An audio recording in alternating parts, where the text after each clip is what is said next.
সব সময় আমরা চেষ্টা করি আমাদের স্কিনে কোনো ব্রণ, মেচেতাপ, পিগমেন্টেশন বা সানট্যান যাতে না থাকে, স্কিন যাতে হয় ফর্সা, উজ্জ্বল এবং কোনো রকম দাগ না থাকে আমাদের স্কিনে। অনেকে তো ভয় মেকআপও করো না, মেকআপের জন্য যদি স্কিন খারাপ হয়ে যায়, কিন্তু সেটা একেবারেই নয় গাইস। তোমরা সবসময় ভালো মতো স্কিন কেয়ার করলে, মেকআপ করলেও কোনো সমস্যা নেই। তো তার জন্য এই ফেসিয়ালটা এই শীতে অবশ্যই ট্রাই করবে। এর জন্য প্রথমে আমি নিয়েছি মসুর ডালের গুঁড়ো, তার সাথে মিশিয়ে নিচ্ছি মার্কেটের অ্যালোভেরা জেল, এরপর মিশিয়ে নিচ্ছি এর মধ্যে মধু, ভালো মানের মধু ইউজ করবে এবং অবশ্যই কিন্তু অ্যালোভেরা জেলটা মার্কেটেরই অ্যাপ্লাই করবে।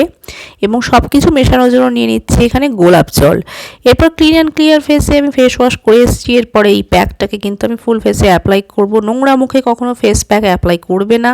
তো ফুল ফেসে আমি ঠিক লেয়ারে এই প্যাকটাকে অ্যাপ্লাই করছি। এই প্যাকটা কিন্তু ফেস প্যাক, স্ক্রাব এবং ক্লেনজার সব কিছুর একসাথে কাজ করবে, কারণ মসুর ডাল কিন্তু খুব ভালো একটা স্ক্রাবার এবং ক্লেনজারও।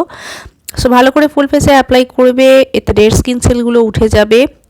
হানি বা মধু আমাদের ফেসটাকে কিন্তু হাইড্রেট করবে, অ্যালোভেরা জেল আমাদের ফেসটাকে স্যুট করতে সাহায্য করবে। যাদের অ্যাকনে পিম্পলের সমস্যা তাদের অনেক অংশে কম হবে এবং ফেস কিন্তু হয়ে উঠবে ভীষণভাবে ফর্সা, উজ্জ্বল। তবে কখনোই একদিনে ভাববে না কোনো কিছুর রেজাল্ট হবে, মানে সপ্তাহ ধরে বা মাসখানেক করলে তবে কিন্তু তোমরা এগুলোর রেজাল্ট পাবে। অনেকেই ভাবো যে 1-2 দিন করলেই বোধহয় রেজাল্ট চলে আসে, সেটা কখনোই না। এভাবে ফুল ফেসে অ্যাপ্লাই করে 10 থেকে 15 মিনিট ছেড়ে দেবে যতক্ষণ না শুকিয়ে যায়। শুকিয়ে যাবে যখন এরকম, তখন হালকা জলে ছিটে দিয়ে এটাকে নর্মাল জলে ওয়াশ করলেই দেখতে পাবে ইনস্ট্যান্ট স্কিনে কী হারে গ্লো করছে। আমি কিন্তু এখনও ময়শ্চারাইজারও অ্যাপ্লাই করিনি, ফেস দেখতে পাচ্ছ কী হারে গ্লো করছে। তোমরা রাতের বেলা সবসময় এই ফেসিয়াল বা ফেস প্যাকগুলো করবে, দিনের বেলা কখনো করবে না, রাতের বেলা হচ্ছে বেস্ট টাইম। এরপরে আমি যেটা করব, আমি আমার ফেসে ময়শ্চারাইজার অ্যাপ্লাই করব। আমি এখানে পন্ডসের লাইট ময়শ্চার অ্যাপ্লাই করছি, কারণ আমার অয়েলি কম্বিনেশন স্কিন। তোমরা তোমাদের স্কিন টাইপ অনুযায়ী ময়শ্চার অ্যাপ্লাই করবে। অনেকেই জিজ্ঞেস করো যে আপু, দিদি তুমি কি ময়শ্চারাইজার অ্যাপ্লাই করো।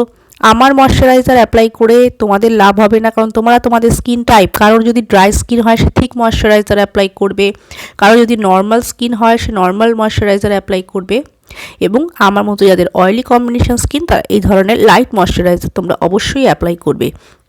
দেখতে পাচ্ছ ইনস্ট্যান্ট কী হারে গ্রো দিচ্ছে স্কিন। আজকের এই ভিডিওটা যদি ভালো লাগে অবশ্যই লাইক করবে, ফলো করবে, আমার চ্যানেলটাকে সাবস্ক্রাইব করে দিও। ভিডিও ভালো লাগলে শেয়ার করতে ভুলো না। বাই।